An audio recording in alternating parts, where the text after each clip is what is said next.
Rahayu, Rahayu, Rahayu Sagung Dumadi, Om Swastiastu, Namo Buddhaya, Salam Kebajikan, Salam Penggulun Basuki Langgeng. Assalamualaikum warahmatullahi wabarakatuh. Pemirsa ya, Cahaya Batin, pintu gerbang kesadaran bangsa Nusantara. Terima kasih ketemu lagi dengan saya pagi ini. Saya akan membahas aksara Do. Jadi dumadining datan pokang minangunan dan sekaligus Do tukur lukasaning Dewi Witan. Saya baru saja diskusi dengan dokter psikologi Ibu Indri di Jakarta dan para mahasiswa S2, S3 di Jakarta bersama dokter Pramudia, sahabat saya, saudara saya, orang tua saya, membahas tentang masalah fenomena boneka yang sekarang ini dianggap sebagai anaknya, anak adopsi. Nah, hubungannya dengan aksara Do, dumadining datan pokang minangunan, itu adalah bagaimana pertanyaan-pertanyaan yang muncul tadi pada perilaku manusia yang akhirnya menganggap bahwa boneka itu ada roh, adopsi roh.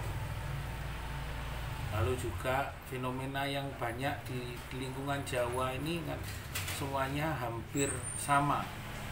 Dalam sudut pandang seorang psikologi dan ilmu yang saya sampaikan, bahwa memang orang main boneka wajar jika dia itu berumur anak-anak 0 sampai 15.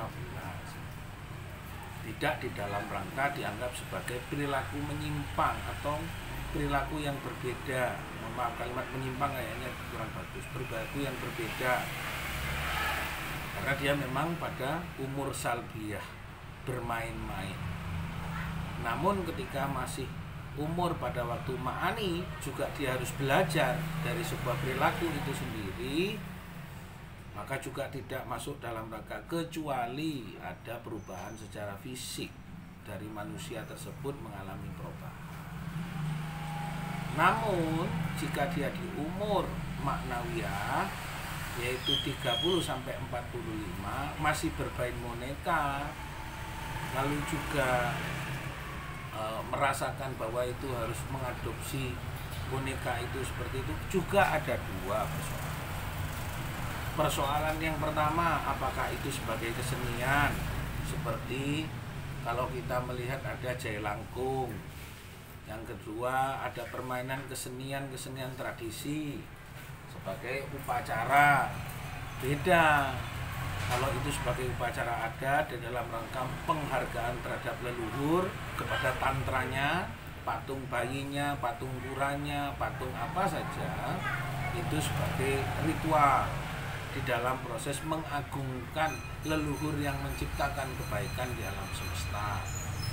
Namun jika itu sebagai praktek opini dari media, itu hanya sekedar adalah ruang bisnis pasar, menciptakan ikonik boneka, karena bonekanya sendiri akhirnya setelah saya lihat bonekanya harganya 30 juta, 40 juta, 50 juta, rohnya yang dari Amerika itu 90 juta.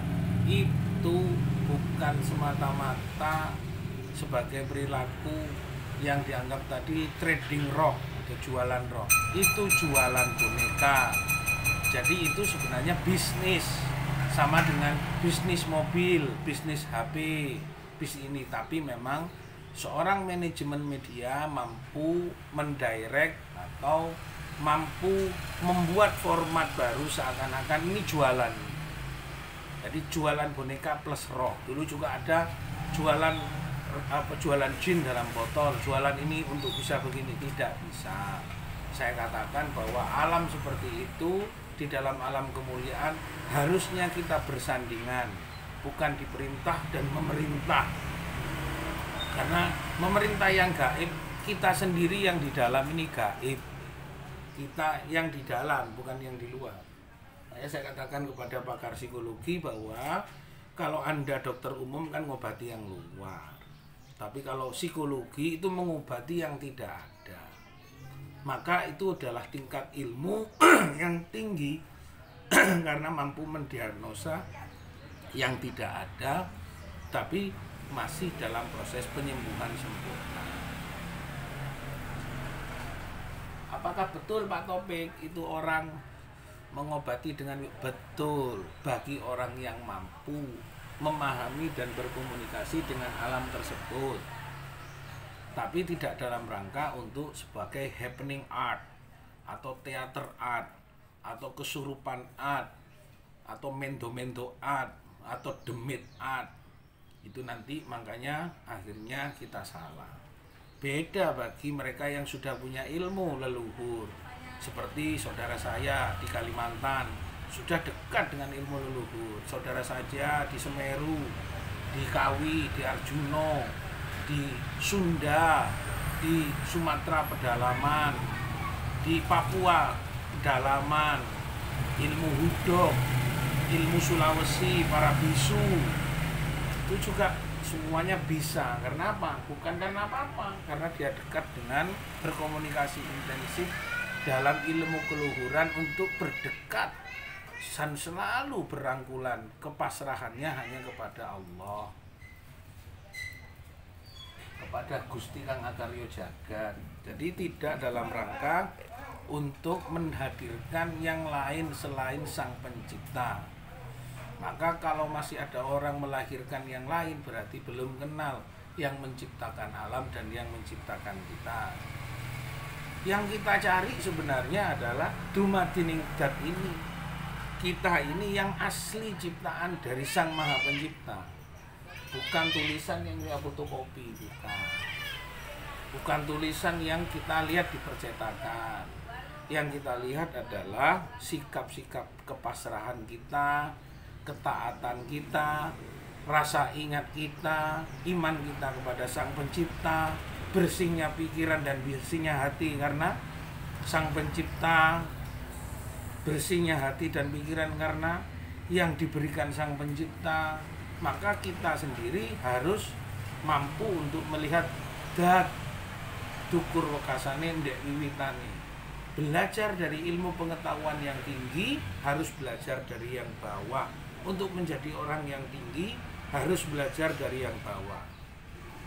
Pengetahuan-pengetahuan itulah yang saya sampaikan kepada Dr. Pram, Dr. Indri, Mbak Fanon, Mbak Sanon, Mbak semuanya. Sebenarnya sama-sama kita sedang mengalami proses kristalisasi atau mengecilkan arti yang luasan menjadi kristal-kristal kebaikan. Tidak dalam rangka kita menafsirkan kebaikan itu menurut kita. Kebaikan itu semata-mata dari petunjuk Sang Ilahi, dari petunjuk Sang Kuasa, dari petunjuk Sang Pencipta, dari petunjuk Yang Maha Gaib. Dan apapun yang sampai sebutkan itu sastra. Yang penting kita semua memahami, menyempurnakan badan ciptaan Sang Pencipta ini. Karena Sang Pencipta sedang bersemayam di dalam diri kita, maka jangan diajak kepada jalan yang buruk, jangan mengajak kepada jalan yang buruk, ajaklah kepada jalan kebaikan, ajaklah jalan yang sempurna. Karena dumatining datan pokang minangenang hanya pasrah kepada yang di dalam. Tapi bagaimana yang di dalam itu mengalami sebuah kepasrahan kepada yang lebih dalam darinya yang dalam. Sehingga kita akan belajar dari yang paling dasar, kepasrahan mampu untuk menuju kesempurnaan. Terima kasih. Rahayu, Rahayu Sagung Dumati. Om Santi, Santi, Santi Om. Om Ulun Basuki Langgeng. Salam. Wassalamualaikum warahmatullahi wabarakatuh.